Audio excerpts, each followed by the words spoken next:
Lu pernah nyium bau hujan terus ngerasa adem dan tenang? Itu bukan halusinasi bro, tapi emang ada penjelasannya. Namanya petrichor, bau khas yang muncul pas hujan turun ke tanah kering. Bau ini muncul dari senyawa alami yang dilepas tanah dan tumbuhan, plus senyawa dari bakteri baik di tanah.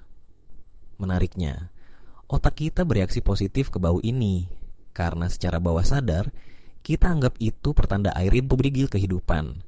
Makanya bawaannya tenang dan adem banget. Hujan gak cuma bikin basah, tapi juga bikin damai. Follow Kepo Pinter buat fakta unik setiap hari.